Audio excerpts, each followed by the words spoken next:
Hi, I'm Jim Matthew Sadler. And I'm WIM Natasha Regan. Welcome to Leela v Scorpio from Tcec. This game is in a G3 King's Indian, and it follows Tcec moves up to move 8.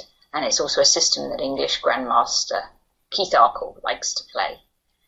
The Leela and Scorpio follow mainline theory actually up to move 18. And then Leela plays a novelty, a good novelty, 19 Queen E2. They go into a quiet position where white has a slight plus, and then it seems to be all of a sudden the position explodes, and Leela manages to get all its rooks and queens, all its major pieces into an attack to increase its advantage. And it's a very, very nice game. Yeah, there are lots and lots of rooks en prise, and the rook's the real star of this game, so it's a good fun one. So let's have a look.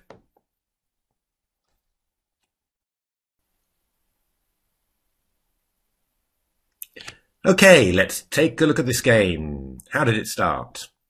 Was it knight f3? I think it was, and g3, and d4. And, well, with a slight move transposition, we're back into a mainline G3 King's Indian. And B3, and now E5. So this is move 8. And this is the last move from the TCC book. Now, normally, a move like B3 is actually a signal that white's not going to put a pawn on E4, but white's going to play something like, for example, bishop A3, and most likely either take on E5 or play the pawn to E3. You know, these are quite common systems. But obviously nobody's told Leela that that was the idea, and Leela obviously prefers systems with a pawn on E4, and so plays them. And, well, we end up transposing back into mainline theory. There doesn't seem to be a way for black to exploit this, well, the weakening of the A1 H8 diagonal that white's made with B3, and so the game just goes into normal lines. So rook E8, H3, always played this move just to keep a black knight out of G4, which is well, a very common idea in these lines. E takes D4, knight takes D4, knight C5. Black develops naturally, attacking the pawn on E4. Rook E1, A5, bishop F4.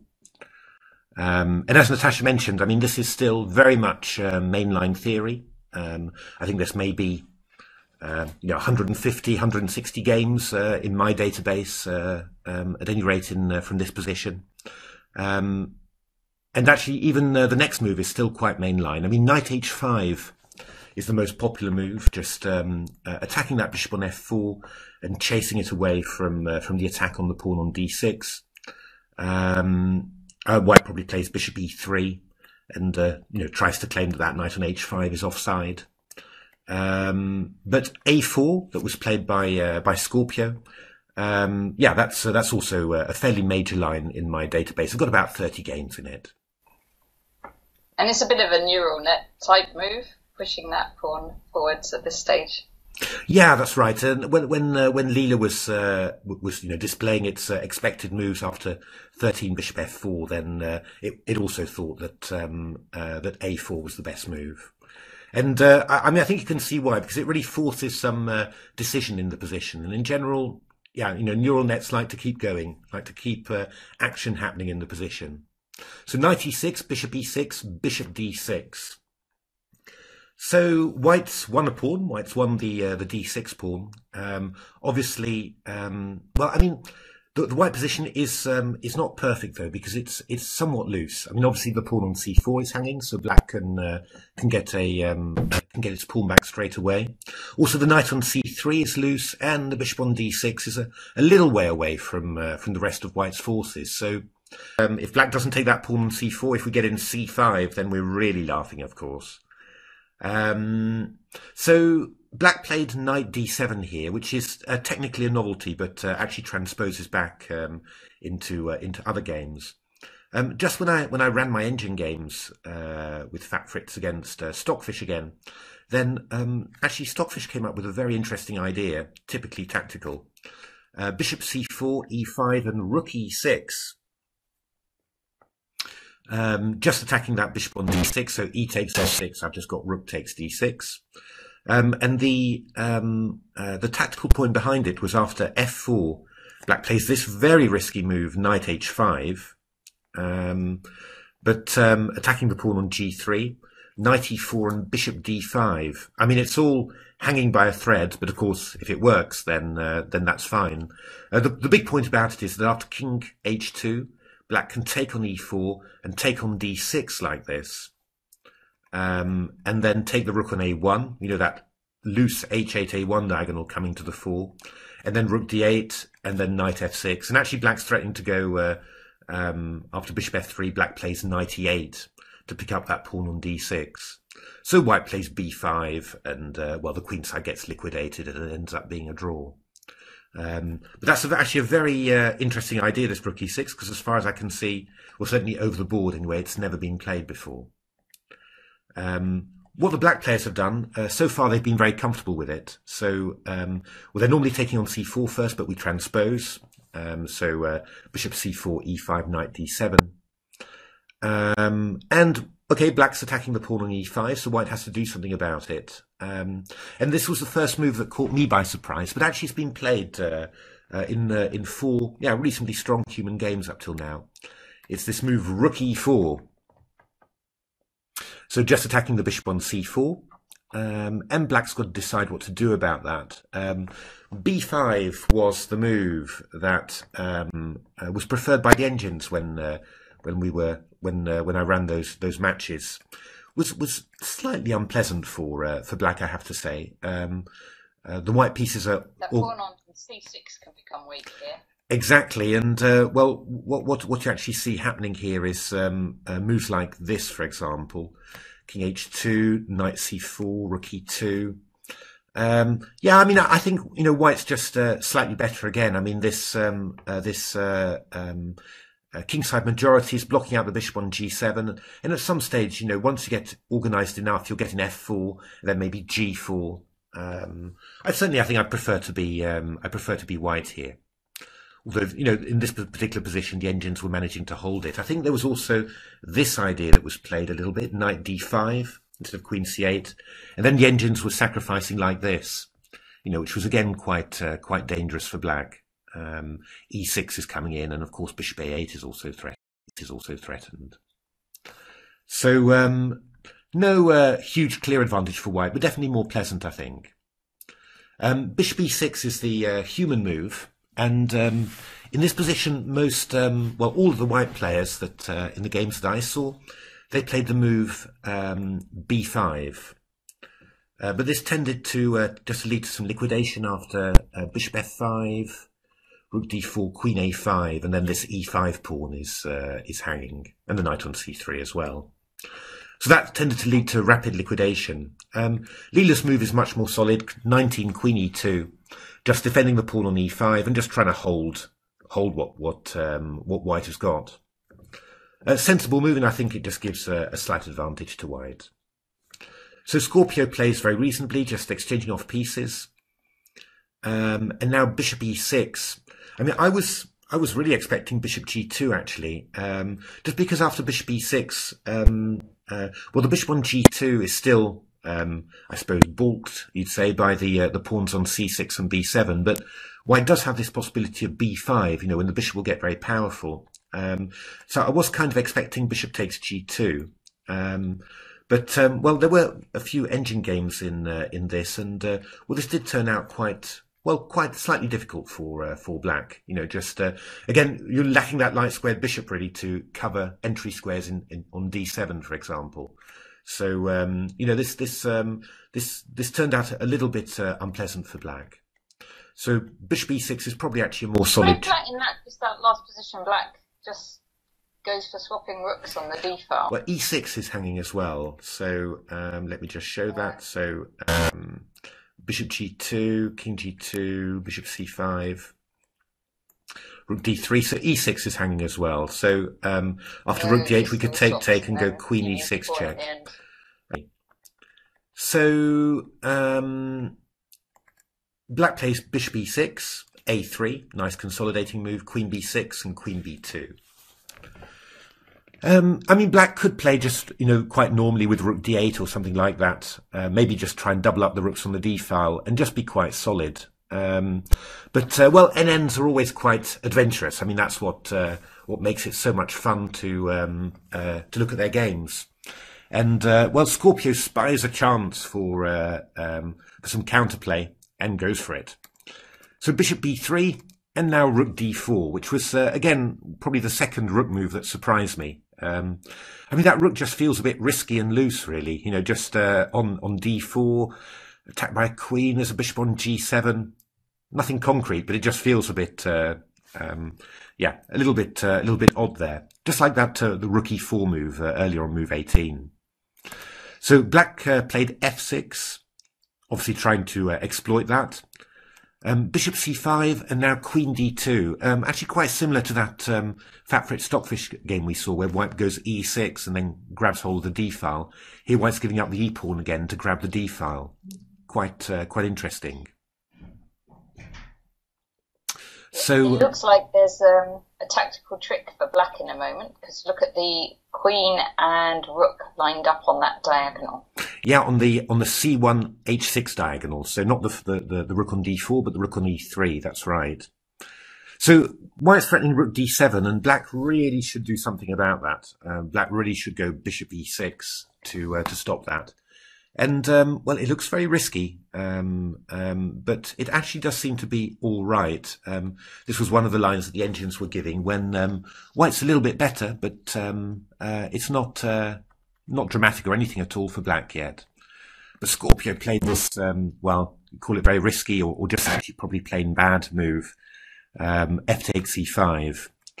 And this is a very unpleasant idea. So the bishop comes to b6, stopping a rook from coming to d8.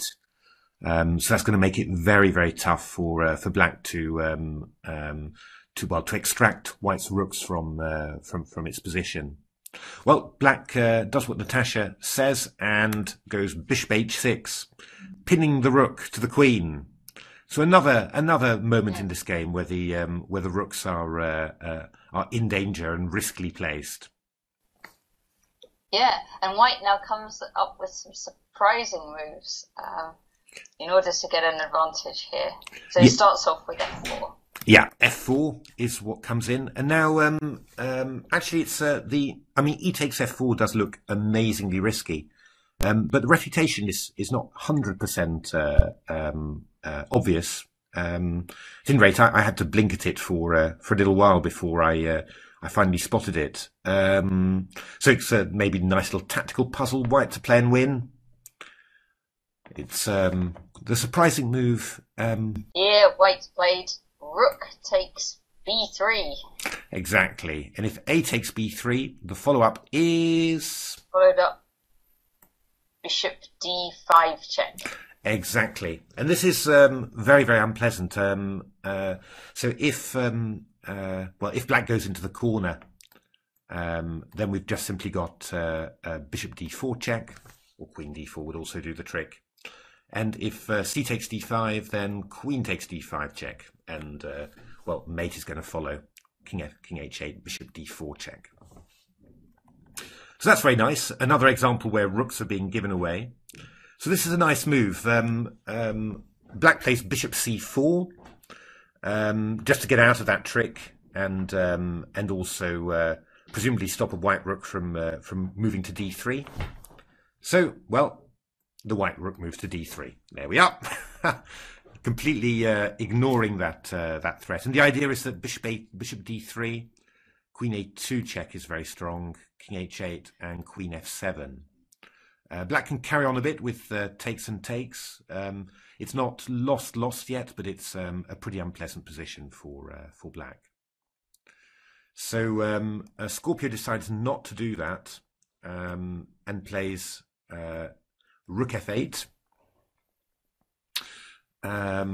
We get rook d6. The rook comes in. E takes f4, and now this lovely move queen d4. And look at that centralization. It's I think I've said it a few times now, but it just sometimes you get these axioms, you know, that great chess players have made, and they seem to become more and more true. You know, and well, Petrojan once wrote that the big difference between an attacking and a defensive position is in the major pieces, in particular in the rooks. And well, if you look at this position, you can understand what he means, because those white major pieces are absolutely mighty.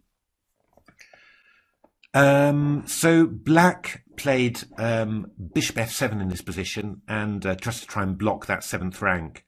But this allowed a pretty easy combination. The rooks doing their duty for the last time in the game. Rook takes f7. So if king takes f7, then white plays this great move bishop f1, followed by bishop c4, and that just wins. I think actually bishop d5 check works as well in this position, looking at it. Rook f7 allowed rook d8 check. Queen takes, with a decisive material advantage for white. In all fairness, I would have to say that if I got this in a rapid game with just a couple of minutes on my clock, I might get a little bit nervous. But the engines do a great job, in actual fact. And well, let's just take a little look at how the first realization phase went, because that was quite nicely done, actually. Bishop on d3. I was thinking, oh, bishop on d3. I wonder why that one's going there. But there's a very good reason for it. Look at that rook's pawn. And Leela. So Leela's pushing its h-pawn. Exactly. Bishop c5, queen d7, and h5. There we are. And it's actually a very powerful way of opening up the black king side. Black tries to defend the g6 pawn, and then, of course, rook's pawn on h6. And of course, well, this just introduces so many additional mating threats. It really makes use of the fact that you've got a queen, you know, and some bishops. It's a very strong way of playing. Amazing how often, you know, this line is either a great start to an attack or a great way of realizing an advantage. It's really really an amazing technique. So rook d8, queen e6, bishop a1, bishop c4. It's getting to the end now, and a little bit more shuffling, and in the end, we just got a mate. I'll show you. Actually, I think even Scorpio allowed the mate, which was very sporting. Queen g7 mate there. Sporting. But as you can see, that pawn on h6 coming in handy again, helping the white queen to deliver mate on g7. So there we are. I hope you enjoyed that game. I just scroll back to some of the key moments. Well, this move Queen E2 was quite a nice novelty, I think. Just you know, a good solid move that seems to keep a slight advantage for white.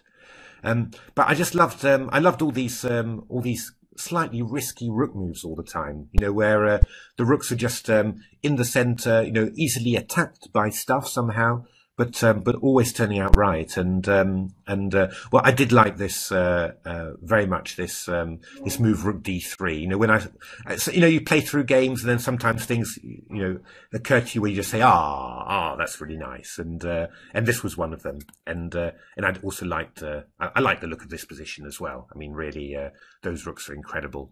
And just all the possibilities that white has in this position. You know, rook c7, rook d7 as well. You know, really just huge. So there we are. I hope you enjoyed that.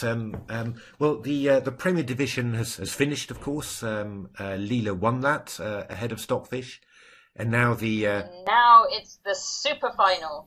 And so far in the Superfinal, so it's Leela against Stockfish, and Stockfish has taken an early lead. Stockfish is 4-3 up at the moment.